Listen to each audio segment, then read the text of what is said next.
the main problem with socialism, why it can't work, because there's no economic calculation.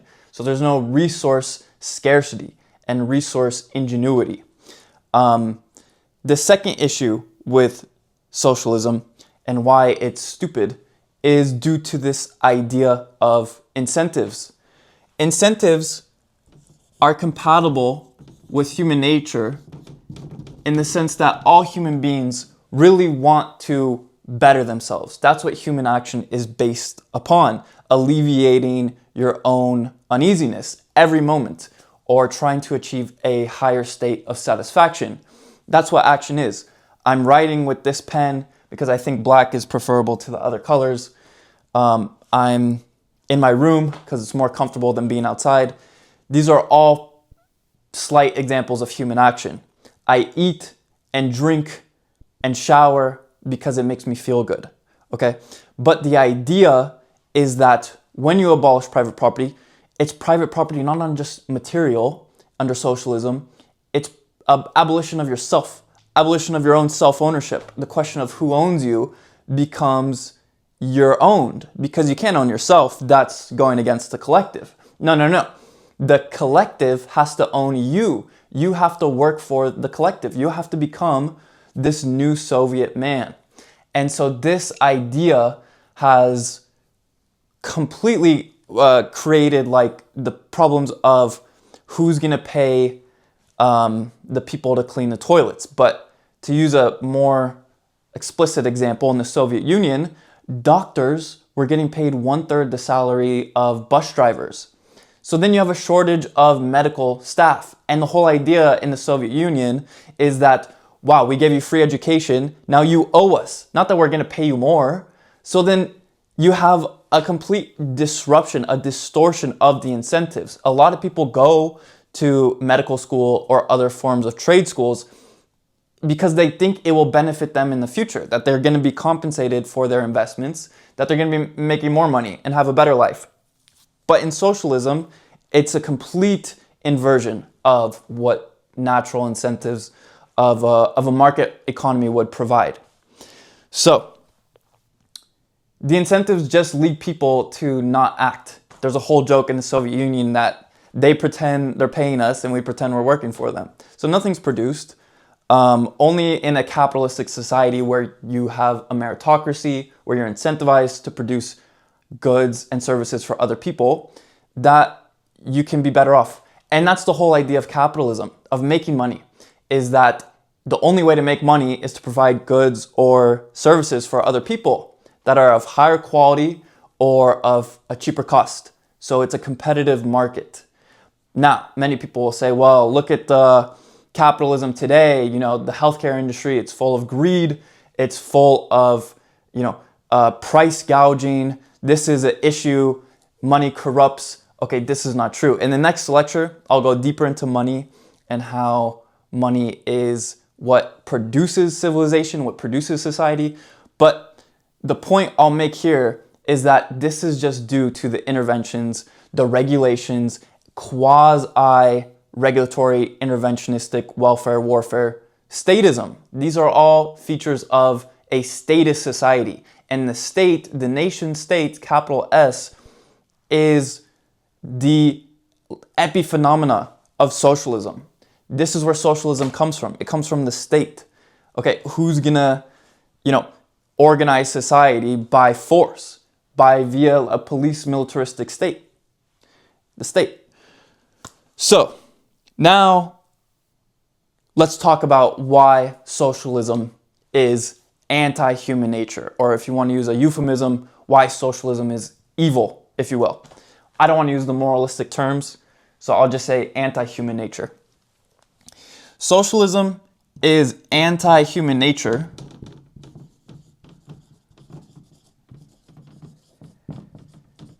because what socialism attempts to do is have equality, but specifically an equality of results. So what does this mean?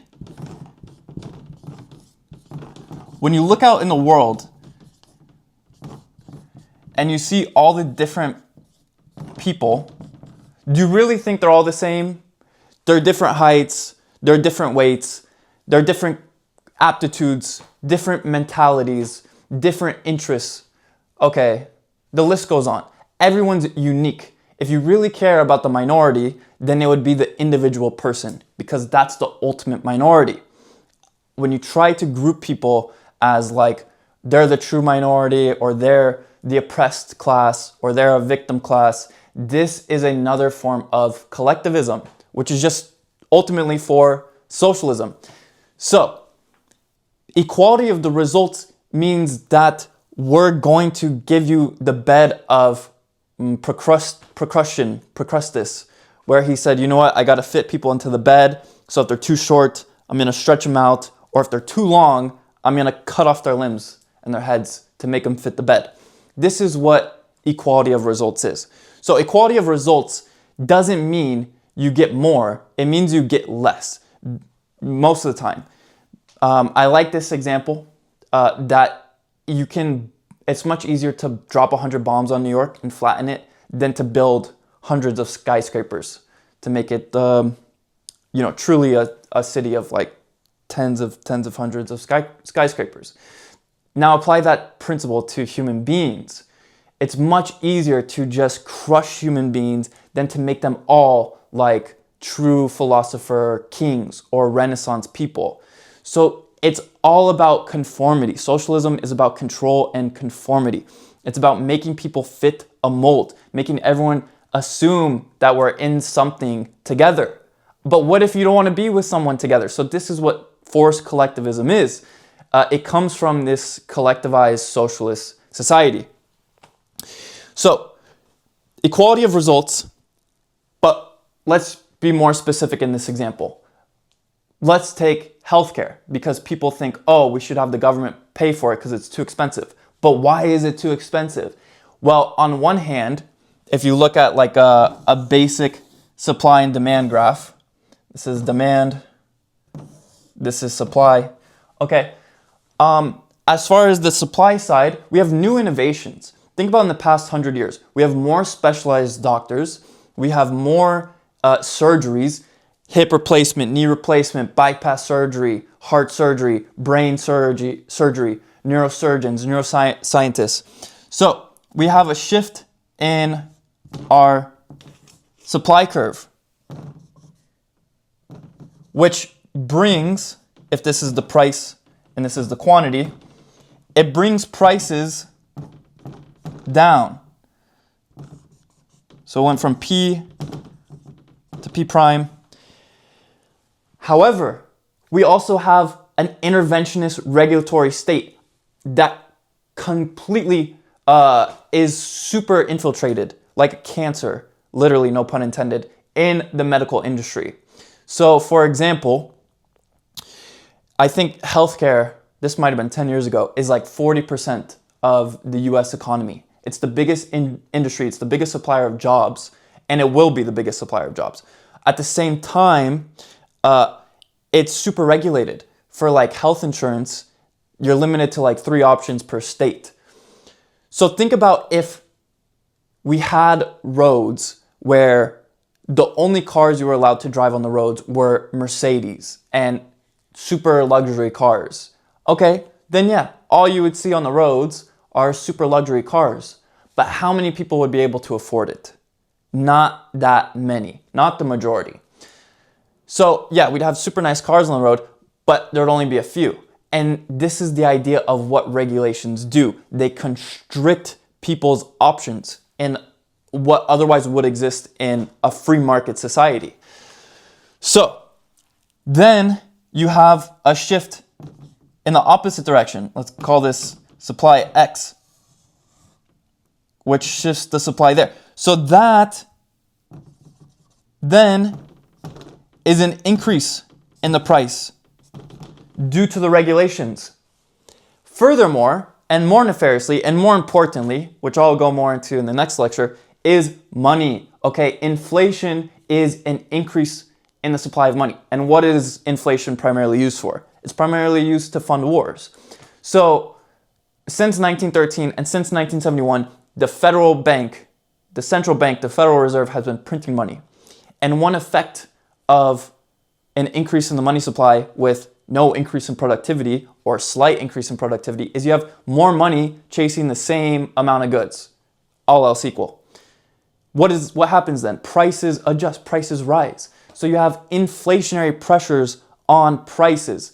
Think about the university education systems in the US. Why are they so expensive?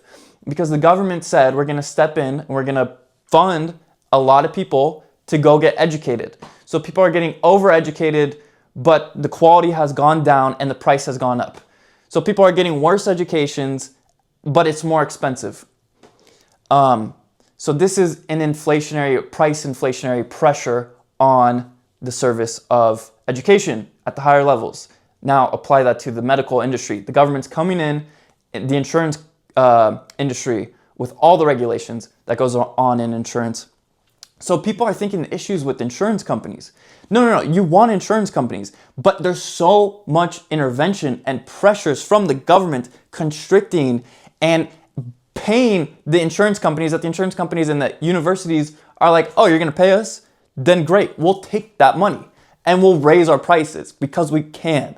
So this delusion of people then think that, oh, let's just have the government pay for all of it. What's going to happen then?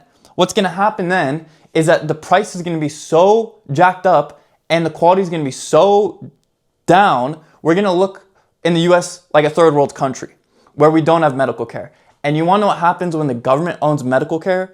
And when they're the payer, the single payer, they are the ones who are paying. So they become the deciders of what services you get. And what services do you think you're going to get? You think you're going to get good services or poor services? More nefariously, in the Soviet Union, the average lifespan for men was like 55 and for women it was like 62. Whereas at the same time in the United States, the corresponding numbers were like 78 for men and 84 for women. Why was the lifespan so much lower? Because after 55, when you stop working and you retire, you become a liability for the government, for the medical industry, because you're not paying taxes, so you become a parasite. So what they do, they give you an aspirin for any problem you have, and they told you to go home and say goodbye to your family. Because why would they perform any surgeries or help you in any way? So they put people to death. Okay, this is why socialism is anti-human and anti-human nature, because it completely distorts society and the proper mechanisms of a market. People will even say, oh, capitalism is great, but the only thing it doesn't work for is with the medical industry. Bullshit. No. What's going to happen is you're going to have programs like MAID, which is medically assisted in dying. They're going to say, don't be a burden on your family because you're too expensive. Just give up your life and die. And they're going to call it dying with dignity. Don't you want to have dignity because your life hasn't had any? So now here's your option. Here's your chance. Have some dignity and die. This is what socialism produces. This is what's going to happen in the United States if we keep going down this road of interventionism, which leads step by step to socialism, the road to serfdom. I'm telling you that that's why statism and interventionism produces more deaths, worse quality of life. They're going to kill people. And I know it sounds like, oh, whatever. No, I'm just telling you what's going to happen. That's the problem with socialism. That's why it's so stupid. That's why in the Soviet Union, they looked at Americans and said, wow, it's amazing to see you guys so quickly and gladly adopt the position we so happily abandoned. The United States is going down a path that really needs some social surgery from the social sciences and specifically in economics, free market economics. So this is my case of why socialism is not only dumb and wrong, but evil.